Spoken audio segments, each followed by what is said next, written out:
Hey y'all, it's Sarah. I'm guessing that you can already tell what it is that I'm going to be working on. This is something that I was working on for myself. I've shared it in the group. If you're not sure about what group I'm talking about, it's the Peppermint Cactus group on Facebook.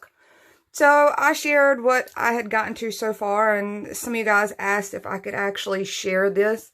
This is not a new concept at all, doing this windmill look out of poster board, foam core, the little plastic cutting trays from Dollar Tree, any of those things. So this is not a new novel idea. This is just my version of it. I hadn't really looked at any tutorials for it. I just kind of looked at pictures online of real windmills and decided to roll with it myself.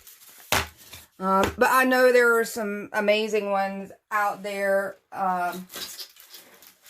There's lots of options. This is just kind of my idea of it.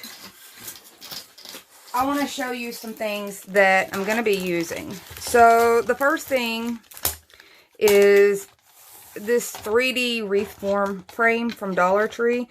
This is just like a wire frame that pops into a circle, and it comes with these two pieces that are meant to be like stoppers to hold this thing open. We're going to be using the two largest outer rings, and you'll see that's really easy to take apart. We're going to cut those open. And I think I'm going to use, let's see. Yeah, the two largest ones, they are not exactly the same size. I think there's a little tiny hair difference. It's not gonna affect things. So the two largest ones, or whatever size you want to go with, and we'll be using one of these center sections. So we're also going to be using these Dollar Tree Crafter Square 12-inch dowels. There's 10 in a pack. We'll need 8 of those. Going to be using this Crafter Square pencil and brush organizer here. I'll be taking pieces out of this to use it. Let's see what else. Oh, so some of the fun, interesting things. We're going to need some googly eyes. They come in a 125-piece pack. If you guys are on the group, you already know what happened to me with this scenario. And look, you can hear they have their own sound effects. I'm also going to be using actual washers. I just wanted to have washers on there, and I really didn't feel like trying to make anything small enough to use like that. So I'm just going to use the real things. These were 97 cents for a pack at Walmart, so equivalent to something you'd buy at the Dollar Tree. You'll want some sponges or paint brushes to paint with. And of course, oh, foam core. Can't forget that. So the cuts we're going to need for this is going to be 8 pieces like this. And this is 5 1/4 by 20. And you really could make this to fit your measurements, whichever way you want it to go. That's just what I'm using to fit the scale of things.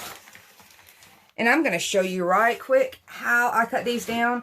And there is nothing super difficult. You could always go wider or narrower. Any which way you want it to go with your fan blades. This just happened to work out to a similar scale.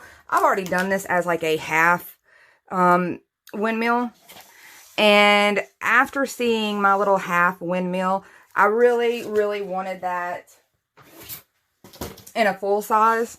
So now I'm coming back and doing a full size one. So all I'm going to do here is go up to this corner. I'm going to mark this bottom first. I'm going to come over each side at 1 inch. And honestly, I really probably could have come in like 1 1/4 inches and really got that tapered down look. I just went with 1 inch. I felt like with the size of this, that extra beefiness would be okay. But if you really wanted it more of a defined taper. Go in 1.25 inches, 1.5 inches.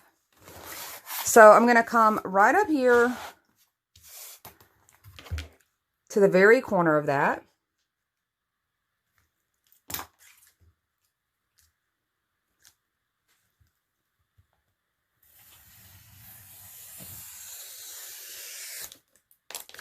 And I'm just going to trim that right off. You can already see that little bit of an angle. I'm going to do it from the other side, guys, because I'm right hand dominant, and that just makes it easier for me.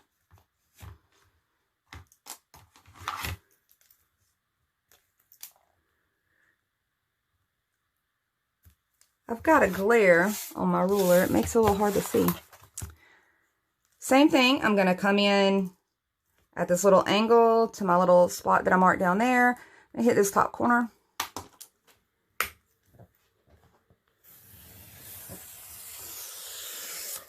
And ta-da! So I'm using 8 of these windmill blades. When you see how I'm setting mine up, it might give you some ideas on options, whether you want more blades or less blades. And I'm going to be kind of bouncing all around on the assembly of this because it does take a little time and effort to put this thing together.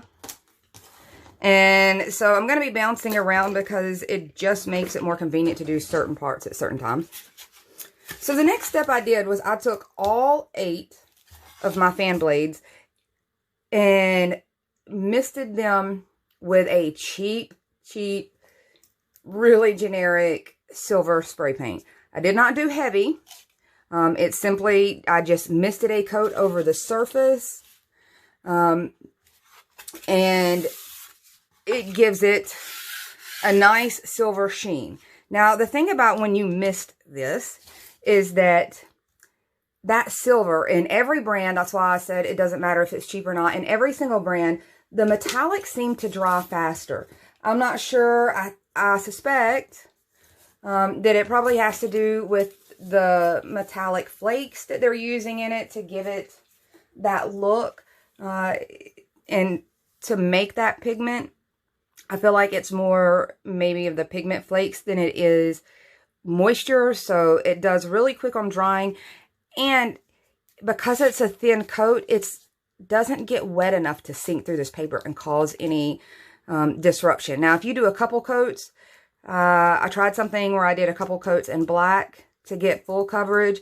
That one did start to peel on me. The silver I've not had any problem with, but I do want to show you some cautionary tales. So I've discussed before that there's chemical reactions with foam and certain chemicals. Now, that's not to say that you can't lightly get paint on some of these sides.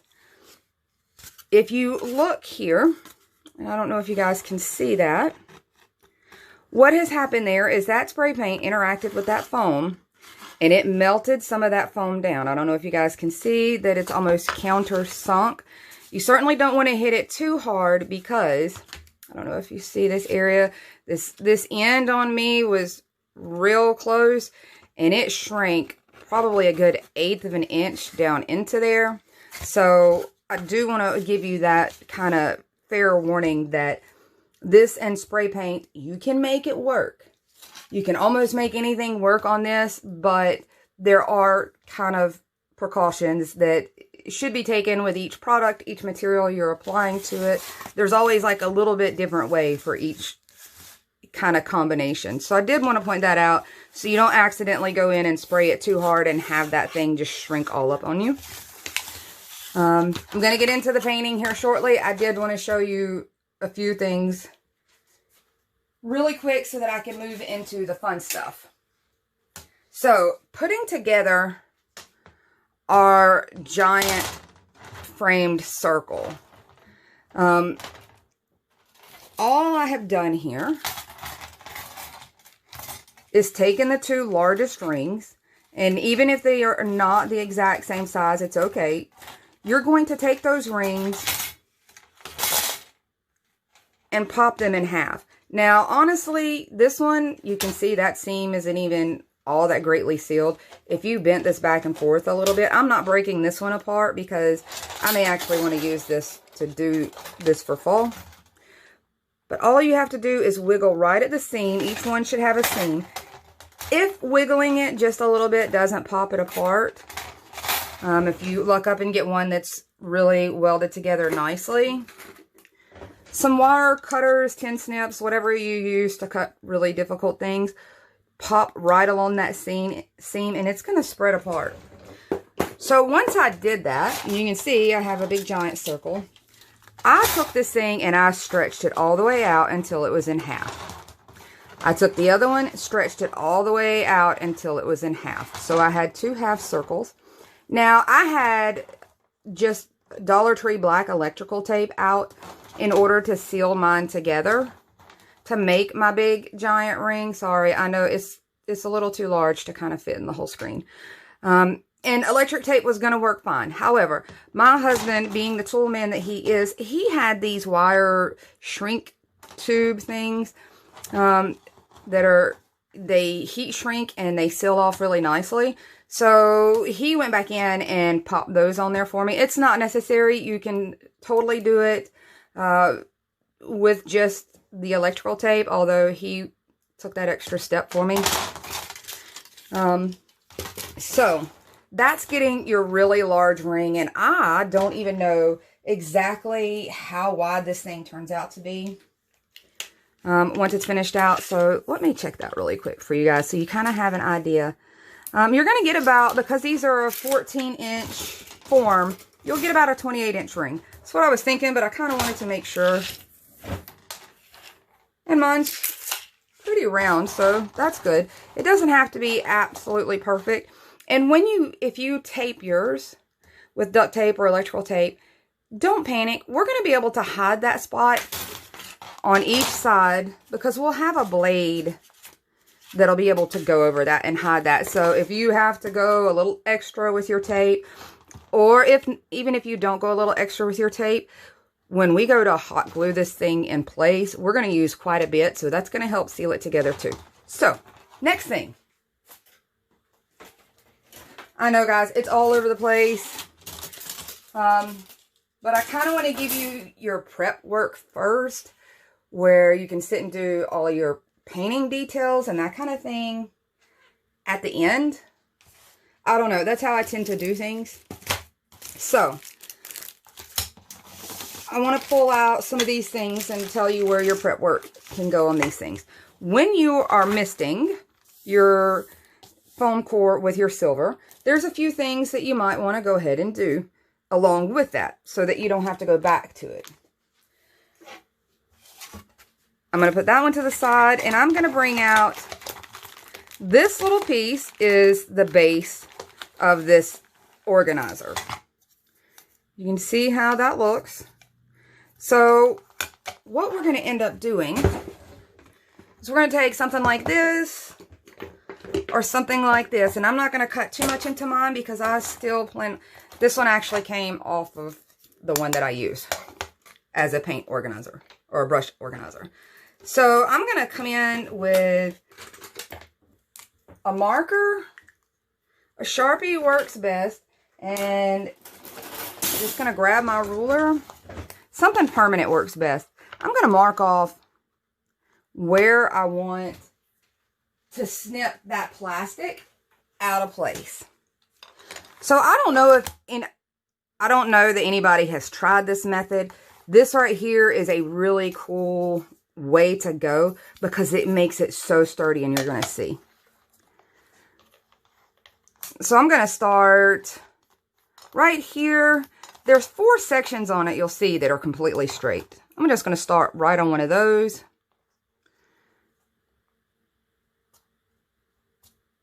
I'm going to come down and mark.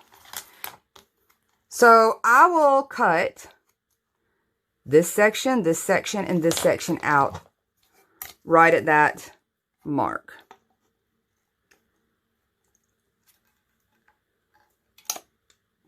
So that has broken into that. That has broken into that. And usually if you wiggle it a little bit, you can pop that right out. And there you go. You can see what that did. So when you get those out of there, you're going to see just how this these little dowels almost become perfectly fit. And this thing, what really works out great is that it is spaced out, that when you do your full line and you skip 2 of these squares at the top, you can do your next full line, skip 2 squares. It will space out all of your arms of your windmill perfectly. So that part is what is really cool. There's not a lot of effort into trying to make sure that you're getting it all nice and balanced. This little piece right here is going to help you do that. And I've got uses for the other components of this. And I did not do that great of a job on that. Okay, there we go. So I don't know that I got that piece wide enough, but... So when you get it tight enough, and I didn't, I gotta cut that a little wider. When you get it tight enough, these will almost lock in place. Now, I still went in on mine and added a little hot glue just to really make it secure, and you'll see that when I bring in my actual piece. So that's what you're gonna do. You're gonna pop that thing in place, and I want you to look at that. You guys getting any ideas right there? That thing is really secure. So your whole windmill is going to be super, super sturdy. So you're going to do that all the way around by 8. I'm going to show you how I'm going to decorate this right here. There are so many options on doing this front surface that you really can go any which way you want. I'm going to show you my route, and I'm going to show it to you the easy route, which is doing it right now while this piece is still waiting to be painted.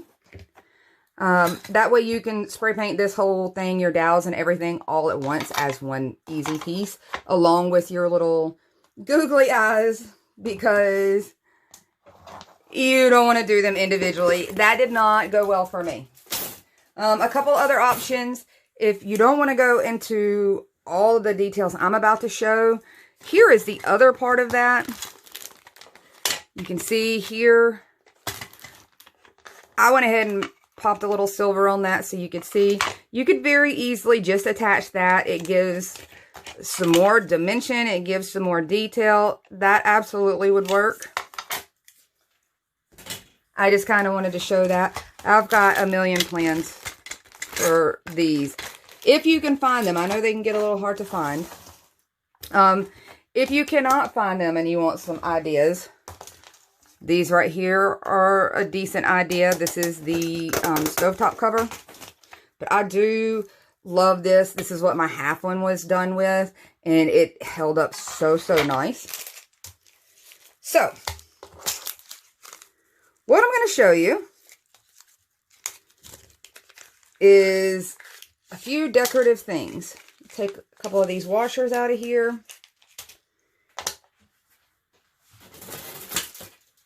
Now, this little piece right here was really cool because it's got 8 little arms to it. We're going to have 8 arms to here, so you can even line that up so it looks like it is a cohesive look. Once all of your arms line up, they will come out and line up exactly the same way if you spin this to the right direction. So it almost looks like it's spokes or something like that. So that's going to be the first thing. Ooh, there is a glare. The next thing, and I have my notorious Google eyes that I thought would be easier to paint first. I'm sure there are still more all over my floor.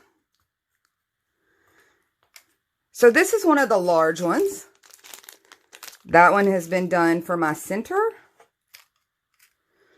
I'm going with the smallest ones are going to go where each one of my little spokes for my windmill blades, they're going to line up with those. That's going to be layered on top of there. And guys, check out that dimension.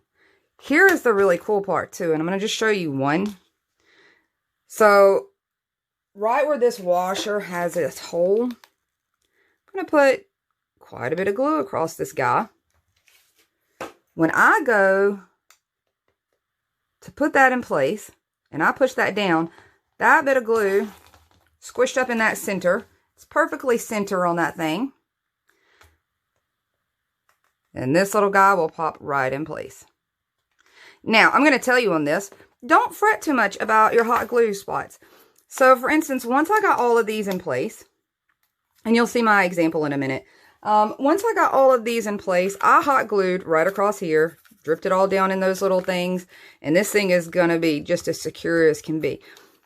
But if you get glue around these edges, if you get hot glue around here, if you do it in this order, which is why I'm showing it in this order, even though I didn't do it in this order, if you do it in this order, when you go to spray paint this with your silver, it's going to cover a lot of your hot glue mistakes. And when it does, you get almost these welded seams. So don't fret about it. If you get a little messy, work that into this really rustic design. So this is where you would continue. Get all of this glued down, get it glued together, and then spray paint the whole thing. That would be so much easier. I realized that after the fact. I was going to do everything individually, which is why I'm doing this in the weird order so that you guys can save yourself some time and effort. So I'm grabbing my already spray painted, and I've started tweaking it a little.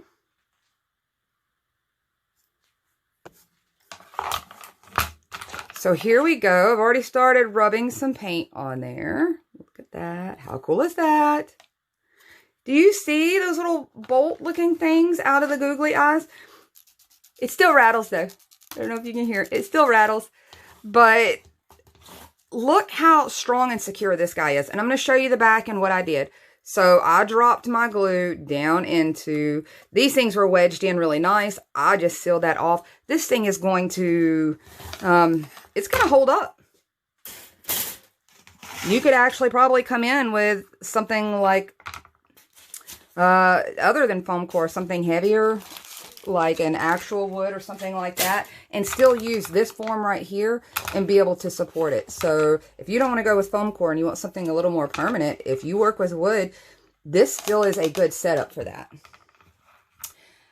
So what I've done is gone in, I've kind of grunged, I painted this, I went back and decided to go back over it with silver. So now it's grungy, there's paint under it. So that ended up being a really cool effect. I'm leaving it. I'm going to move, I'm not making this mistake again. I'm going to move that out of the way. And I want to show you some paint products that we're going to be using to get this really heavy rust. And you certainly do not have to go this far. I really wanted to. My other one is not nearly as rusted and aged. And so I wanted one that was really kind of beaten and battered and shown years of wear. So this one's going to be kind of my messier version. I'm going to tell you what paints I'm using, and I want to explain that these paints are not, you do not have to write this down. There are just a couple things that you need to know to look for, but you do not have to write down these specific colors. As long as you stay within these ranges, you're going to get cool results on your rust. So I'm going to move this over a little bit to show you what paints I'm using. The first thing you want is a really good brown. This is burnt umber. This is a brown that doesn't have a lot of red undertone because we're going to be layering in some reds and oranges with the other colors. So I wanted one that had a different kind of undertone. That burnt umber is a rich brown. It doesn't have a lot of reddish orangish tint to it, and you'll see that in comparison. This is a brown that does have kind of a reddish orangish tint to it. This is chestnut.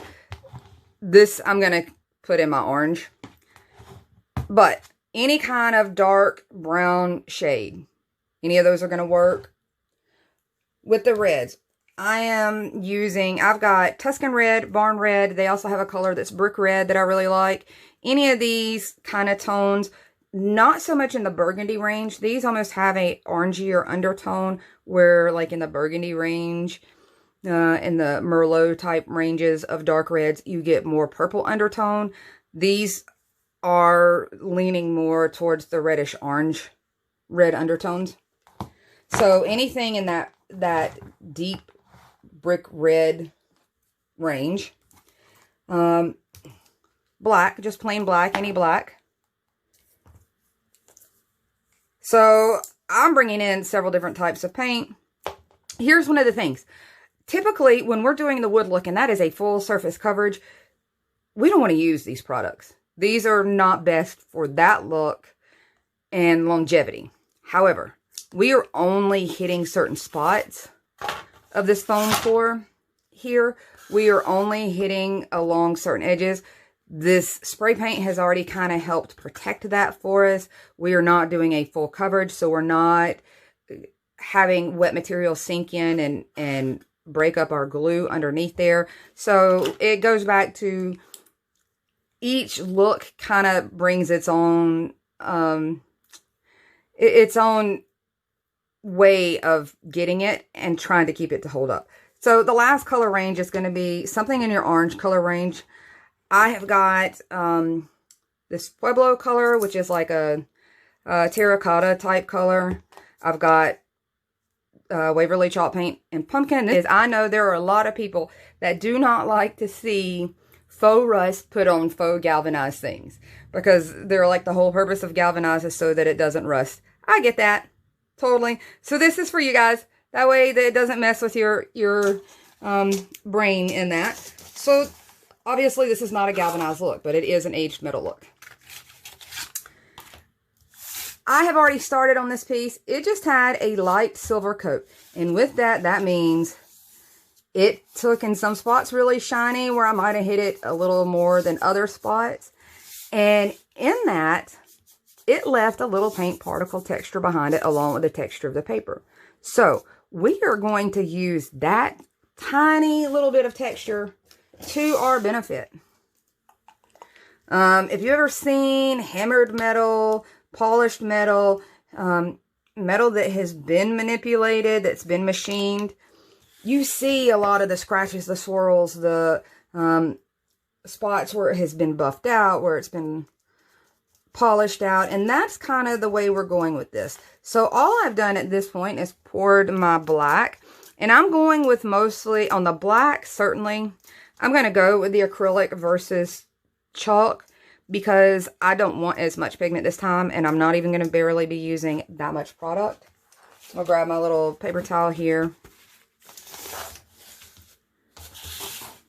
and I'm going to come in and I'm going to swirl this on. And I'm going to rub the majority of that out. So what that is doing is it is kind of mimicking nature. When you have those hammered metals, those worked metals, they start to collect minute dirt particles in those textures, dust, grime, debris over time. And that's kind of what we're mimicking here. So it's picking up little parts of that paint particle the same way that it would real dirt. So you can go with little small circles. I do like to stay kind of in the circle range. I don't streak it a whole lot up and down, like back and forth straight like we do with wood. I feel like when you see metal worked with, they do tend to swirl it around more than they do straight lines. You only want to work a little section at a time. Because this layer is so thin, it dries really quick and you can't rub a lot of it off. You can go really heavy in some spots. As a matter of fact, I'm going to go a little heavier down here. You can see where I started that. Go a little heavier down here because I feel like right down here, I don't know. I feel like if it got rained on, the dirt would wash down and it would start to kind of collect down here. So it would be dirtier down here in my mind anyway. Now, a lot of the ones that I've seen through manufacturers, that's kind of what I looked at for my inspiration, was the ones that you could buy from the home decor stores and that kind of thing. When they did their aging and distressing, rusting, they did it very, very even. So all of their rust was just down one side of each blade. It was very symmetrical.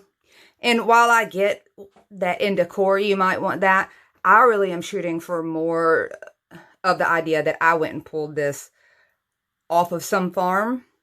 So mine is not as symmetrical. Keep that in mind. If you want that more symmetrical look, keep those things in mind as you're applying your paint. I want an evenness. I want to think like nature on this particular one. By the way, guys, I will be making another one of these in a small version for those of you that don't want this big job here. I was going to make a small version that I want to try on one of the wood, faux wood backgrounds. So there will be a smaller version of this soon. Okay, so that's as far as I'm going to go with the metal. And you can see that every single one kind of has its own look. And I really like that. So what I have done next is I'm going to come in with one of my sponges here. And we're going to do this edge. Think of it like how you've probably seen crafters do like enamel wear. I don't want as much of the spongy texture as I do kind of like this. Kind of like there's been a breakdown here on the sides. If it gets spongy, it's okay. We're going to go over it with other colors. But I'm not doing it in any symmetry. I really do not want symmetry for my piece. If you do, just line them up and kind of dot them out the same way. Make sure you have each one fairly even and you'll have your kind of symmetry to go with it.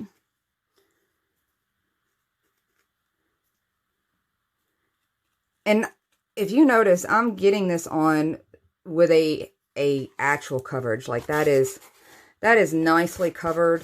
And it almost looks like stuff is flaking off of there, right? I'm doing it a kind of solid coverage instead of being translucent. I'm going to go through and do the same thing on here.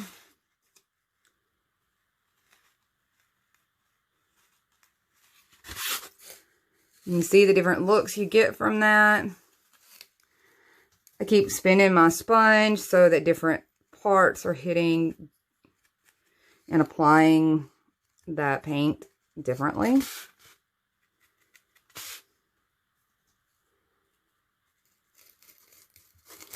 So you can come down, rub a little of that in. We're going to continue. We're going to build the rust color up on that too. It's going to help offset any shrinking that you might have had from your spray paint. It'll cover the whiteness. You could probably go in with a silver craft paint and touch that up. But honestly, it's really an unnecessary step. And you're just adding more wetness to that edge. So don't worry, we'll have that covered. And like I said, guys, this video is going to end up being long. This is a pretty detailed piece, but those details are what kind of gives you like this really cool piece at the end. And I think I've already mentioned, I'm just a crafter. This was something I was working on already. I have my little half one and I love it. I absolutely love it. But the space that I put it in above my TV has got a really tall wall, and I feel like I could have gotten away with the full size one. And I was worried about that at first, that it would be too much. And now after having the half one up there that I like so much, I realized that it probably can carry the larger size just fine. Okay, so I've got some spots there. Some are really heavily done, some are light done. The reason that I got myself this far ahead is because on the black specifically, we want that to dry fairly well because we want that as a base. We kind of want that to peek through some. On the other colors, they'll start to blend together while they're still slightly damp. But the black, we didn't want to blend into our other colors. We want it to be a nice solid black under there. Okay, y'all, so the black layer of my little blades, I'm not sure if there's an actual technical name for the blades on a windmill, but they're all nice and dry. And now I can start really going in and layering colors. And I'm going to mix a lot of these. You'll end up mixing yours as you go, but I do want to say that it does help to start out darker to lighter. So I'm going to squirt a little of this burnt umber, which is my dark brown. And I have this barn red. So this is in my red color tone.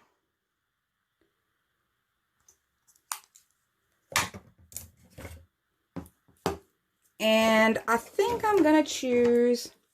Actually, I'll go ahead and do a couple of these just so you can kind of see the color side by side. On the oranges, I'm going to be able to mix a dark version of orange if I want to, and you'll see that.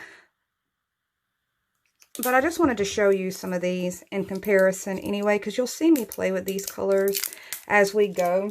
There's a lot more kind of fake looks that I want to be able to show, if y'all have the patience for it. So you'll see a lot of these colors pop up. And guys, I can only show how to do fakery. I can't paint real things to save my life. Flowers and pretty things, not so much.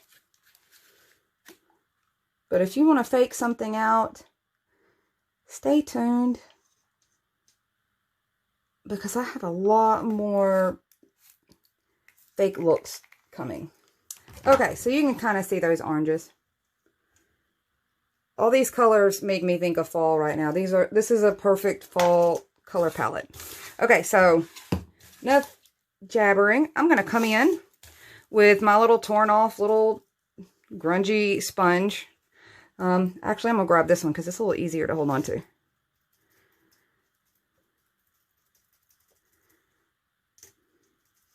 I'm going to start with my brown color.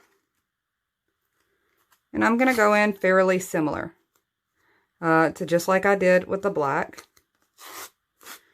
Rub some of that in. And you can pretty much do that with each color as we go and really layer that on. The cool thing about these layers, and I didn't pull it out to show you guys, because I'm using it on the foam core, I'm not going to do the heavy texture. But when you see me do it on other pieces, I bring in some of the Dollar Tree spackling to add real texture to it, and it works really well, and I like doing that. On the foam core, I just didn't feel like it was necessary. This is such a light material. I want to keep it that way. And even just the depth of color that we're using really does look like it's dimensional. So if you notice, I am not fully covering all those black spots. I'm just kind of working into those black spots with a little bit of that color. And there's probably lots of ways to do this. This is just my way. I can get really into this with you guys and discuss mineral deposits that can give you different colors, but I won't go that far.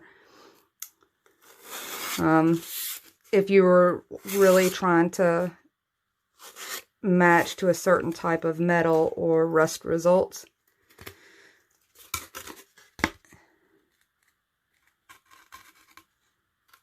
So I'm just working it all over. Some places will have some may not. That's okay. We're going to be adding a whole lot of paint to this. Well, a lot of colors. We're not actually putting a whole lot of paint on here.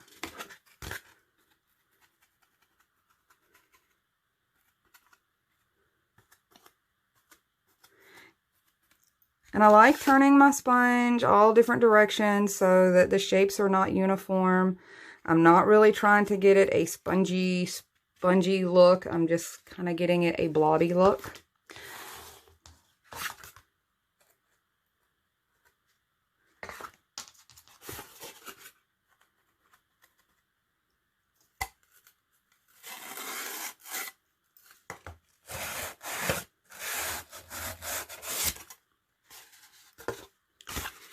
Okay, I saved this one for this last blade so I could show you a little something else. So sometimes you have it where rust looks like it's starting to run. It's kind of in a light, wet, like it has run down look. You can do that same look, and I kind of like to do it down at the bottom because I feel like that would be where things continue to pull. So when I drug it across there, it pulled a little bit down. You can see when I drug it across my edges. And you don't have to do this on everyone, and you don't have to do it at all. But this starts looking like kind of the first part of rust when it starts bleeding through. And it's still not heavily corroded. It's kind of just giving you that rusty water tinge across things. So you can kind of see that. I'll do it again with a couple of these other colors as we go through. And you'll be able to see in comparison to which colors do kind of what. I wanted to show, this is such a long little process here, but I wanted to show you the parts that I thought were useful towards this project and really lots of projects.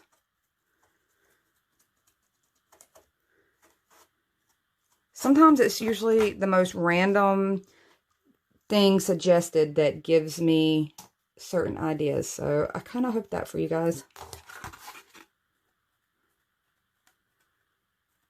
So this is the kind of red tone. Still doing the same thing.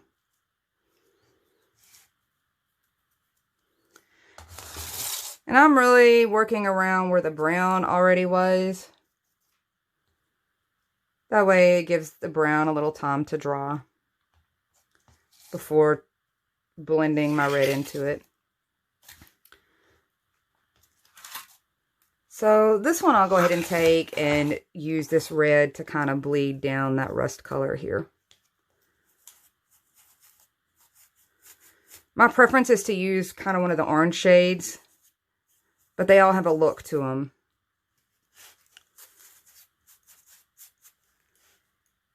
Just pop a little of the red on each one of these. And I'm bouncing through them, so I may lose track of which ones I'm doing what on. And I'm just going to come in with one of these oranges. Since I didn't have any that were like a reddish orange, a deep orange to me, I'm just mixing some of this red in to one of these oranges, and I'm going to get like a bit deeper reddish orange.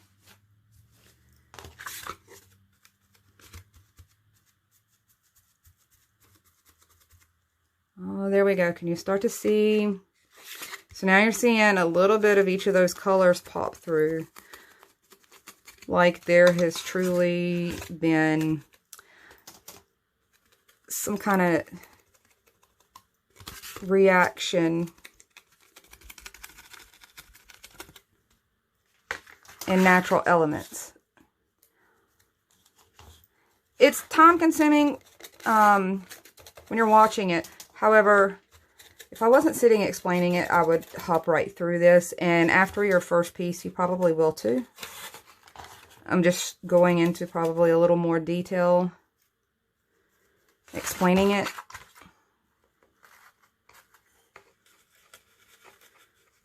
So I did the same thing. I rubbed a little of that up there, blend it out. It's very subtle. And those little subtle touches, those are the things that start tricking your eyes. They start tricking your mind.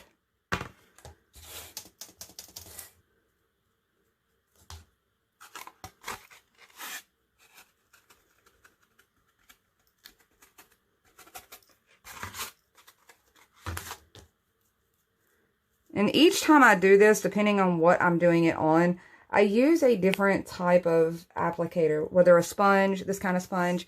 And you'll see that as I keep going, and I'll show you kind of how the process works better on different surfaces. You can do this to plastic. I have plastic watering cans that I absolutely love that I did this way, but the technique goes on a little better. You get a little better results with just changing your tools out. For this, I found this was a really good way to do it. And you don't feel too bad about the last remaining parts of your wood making sponge, if you're doing that part.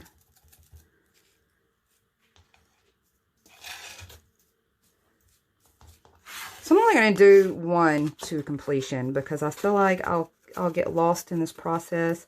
I get lost in my own little world on this. So I'll just focus on just getting one finished up for you. But as you see, I'm continuing to go in now, and there's going to be more and more layers. And the better I let that dry in between those layers, each of those colors are going to peek through on us. And then it really starts looking like crusted up rust that you reach down and be able to flick off. Okay, can you see how that starts to give that bleeded rust look?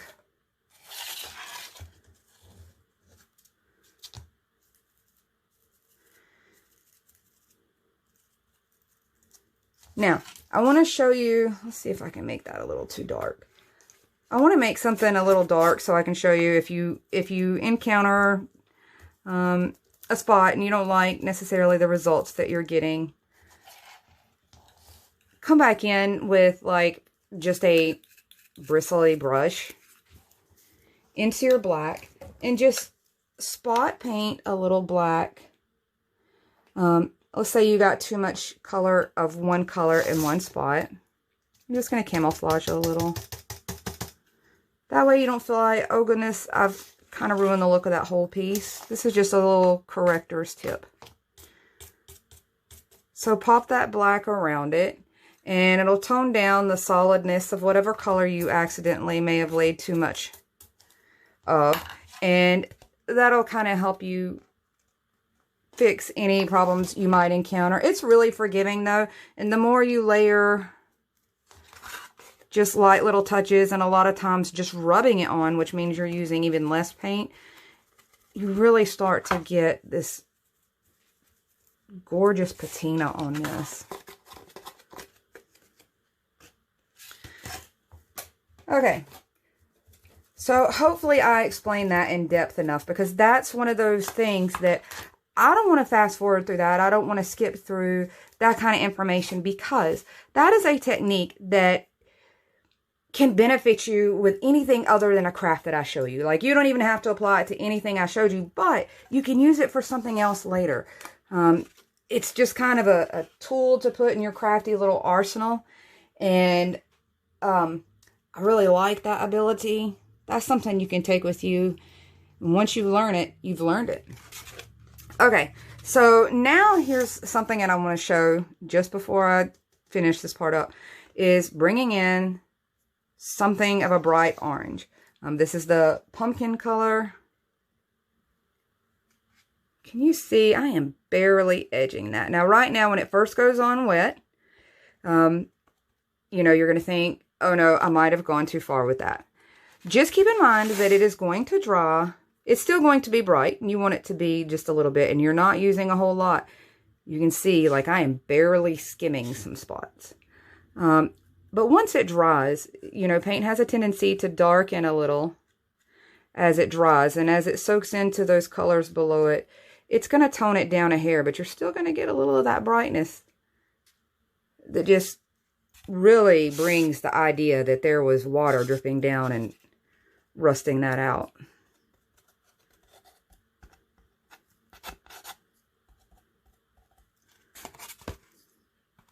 You could do this with this part right here. If you're worried about getting too heavy-handed, use one of the makeup sponge wedges because it has a real flat, controllable edge there. If you're just wanting to hit these edges, use that for this. This one works really well. Just something that you feel like you have control, that you're not overdoing it.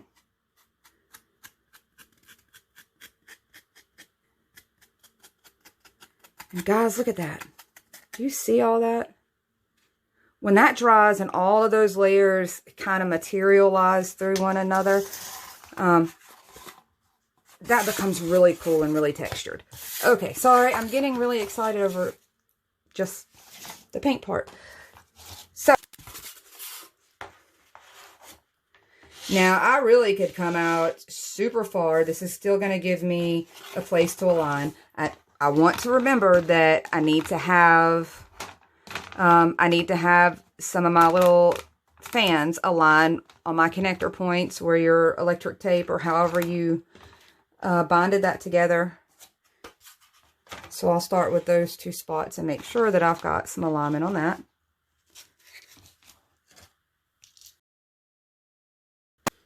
And you'll see now those that we added here, they start to look like an alignment point here.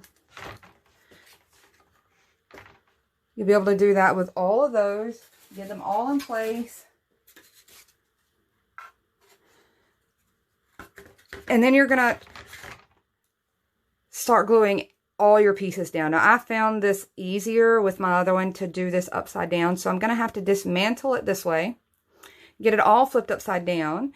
And then I will show you guys the easiest way to get it attached, assembled, and all put together.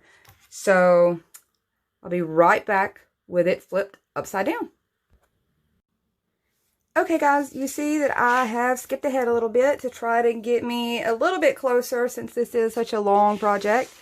I've already started adhering some of my fan blades or my windmill blades to my dowels, and I'm going to show you a little quick cheater way that I am doing mine, and maybe this will help you or give you an idea of a good way to help space these out. So I've got some of these tower building blocks. These are from a real Jenga set. So they're a full size and about 3 inches. And I'm going to plank them on both sides of that dowel. So what this helps me do is my space is going to be perfect all the way around. It's going to be perfectly parallel to my little round piece here. It's going to help me keep this piece parallel. And if you look, it makes it really kind of easy for me to see that this little thing is getting glued center. So all I'm going to do to glue this down is I'm going to come in with a little bead of glue here and here. And what I'm going to do is pop one piece under the end, one piece under the front. I'll flip this guy up so that it's making this thing lean upwards to make sure I'm getting this glued down. And then we're going to come back in and add like a extra layer of security there. And so while that one's finishing hardening, I'm going to go ahead and do this next one, same thing. See if I can turn this where you guys can still see. I'm going to bump those up there.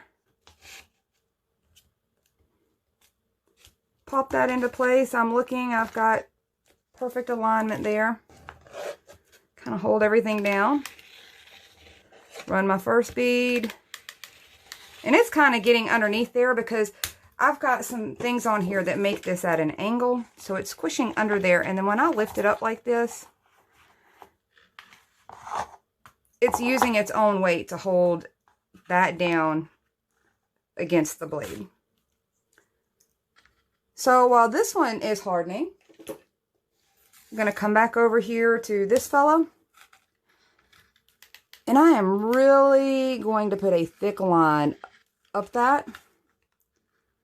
And it's layering kind of on top of that other line, so it's almost coming up to the side. That's really going to hold that in place. Okay. So I'm going to flip this over. I'm going to get it lined with my my dowel type spokes. We've got pretty good alignment with each one of them. So this is going to go through a lot of glue. Have your glue sticks ready and handy. And it won't let me load yet, but So I'm going to take this right there. I'm going over the stick and over the wire. This is going to dry and harden. And it's really going to hold that since it's already got this. And while I'm doing it, this is my last one that needed the extra.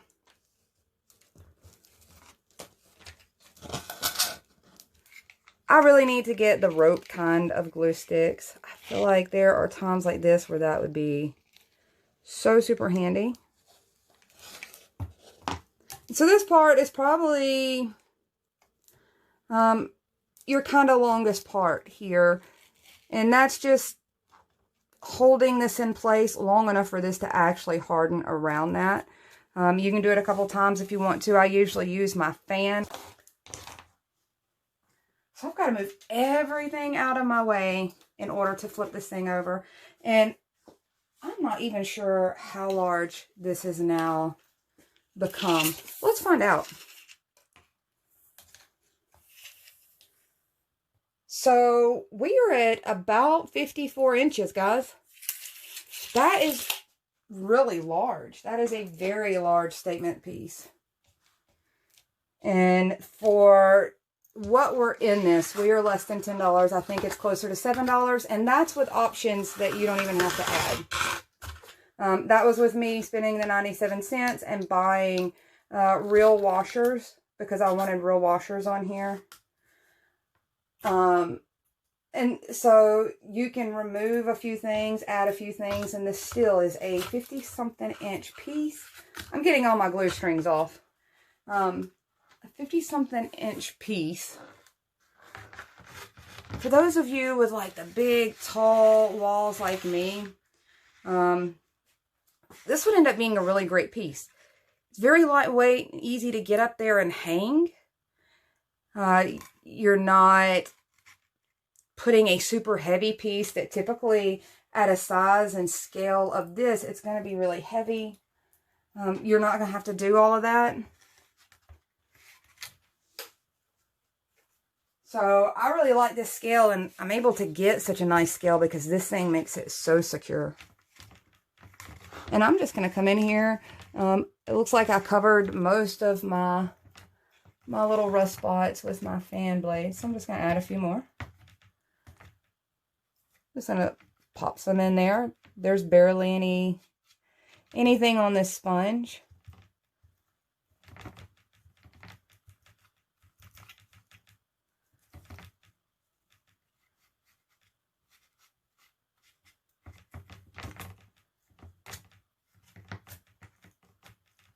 Make it a little rusty coming down from the blades too. Okay, guys.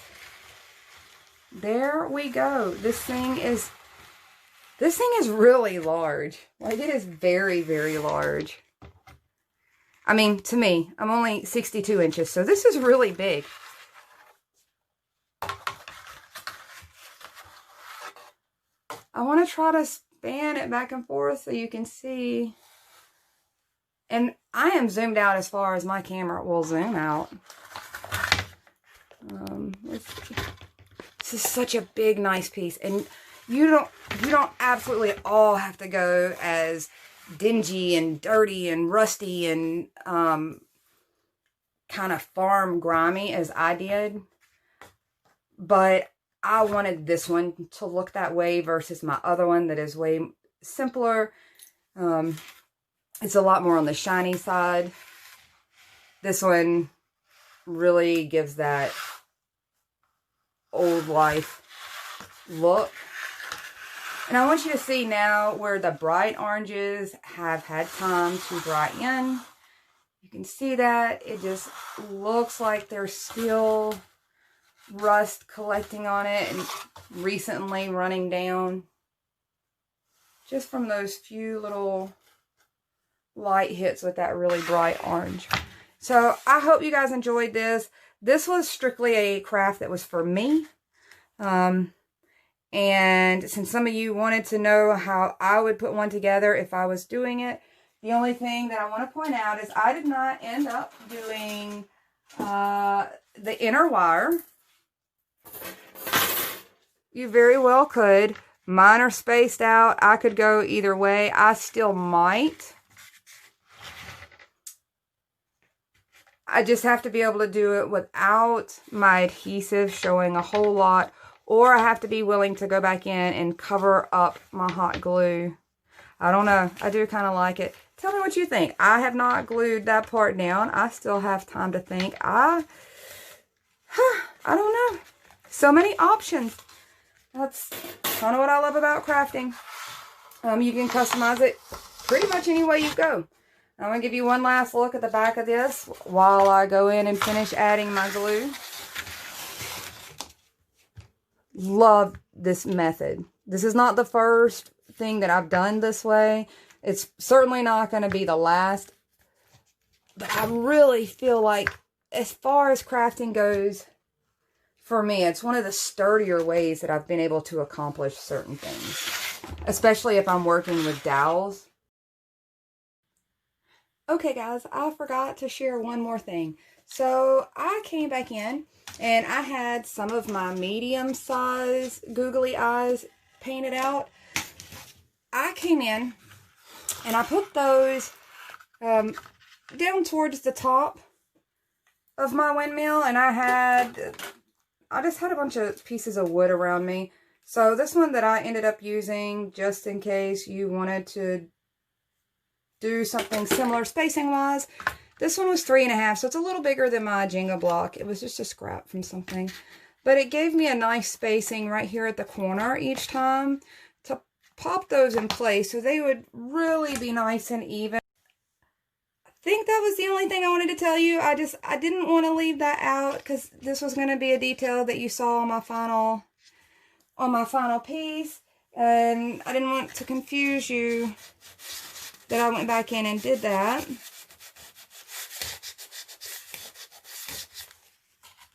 And I really love it with that extra set of rivets. That had been my plan, although I was going to do it closer to the wire. It just ended up being too low for me, so I went ahead and did it way up high, even with no wire behind it. So I hope that helps with a few more ideas on details. Okay, bye again, guys.